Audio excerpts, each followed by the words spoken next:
The Lost Daughter. This has been out on Netflix since, I think, the New Year's Eve in many countries, but in Poland it has only just been released theatrically after almost 3 full months. It's the directorial debut of Maggie Gyllenhaal, based on a novel by Elena Ferrante, and stars Olivia Colman, Jessie Buckley, Dakota Johnson, and Ed Harris. It was also nominated for 3 Oscars: lead actress for Colman, supporting actress for Buckley, and adapted screenplay. It's a rather slow and patient character study. Olivia Colman plays Leda, a linguistics scholar who goes out for vacation in Greece.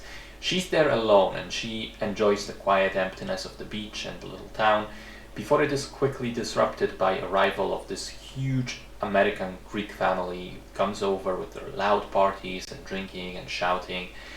One of the women there has a young daughter, and they both kind of catch Leda's attention immediately. And at first we're not sure why, but then we start going into these extended flashbacks of her life some 20 years prior, where she was a young mother trying to deal with the responsibilities of motherhood, raising 2 daughters. And we immediately get the sense that something happened at some point in the past, either to Leda and her daughters or between them. Something that cast a heavy shadow over Leda's life and makes her think back to it now, and something that may explain why she's going to vacation completely alone. So as I said, it's a very patient film that reveals its secrets rather slowly, but like most good slow movies, it has that one moment where it all clicks into place and you realize what everything has been leading up to. For me, that moment is a conversation scene between Olivia Colman and Dakota Johnson towards the end of the film, where she finally reveals what had happened to her in the past. And then you kind of slowly realize that every single scene before that, every look, every expression, every piece of dialogue, every detail has been a hint that led to this, hidden in plain sight. I think it's really well put together in that regard, and I also think it's one of the prime examples of why female filmmakers are so needed, because I cannot imagine a man coming up with and executing this story in such a way, because it is a uniquely feminine point of view, something that would be difficult, if not impossible, for a man to even conceive of.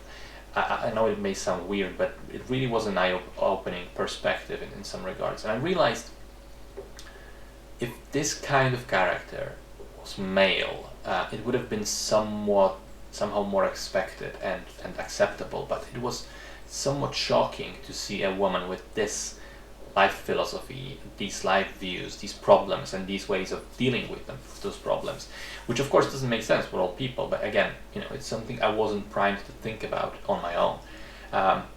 I think performance-wise, both Olivia Colman and Jessie Buckley are amazing. I think there's a lot of subtlety in the roles, a lot of small looks and expressions that reveal a lot of what's going on in their minds below the surface.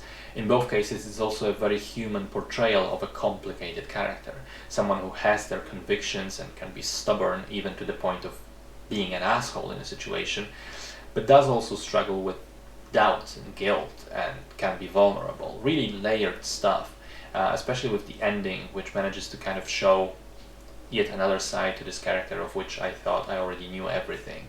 I also think the style of shooting complements the type of story being told, which is to say that a lot of the shots are close-ups of the faces, so we spend a lot of time close to the characters.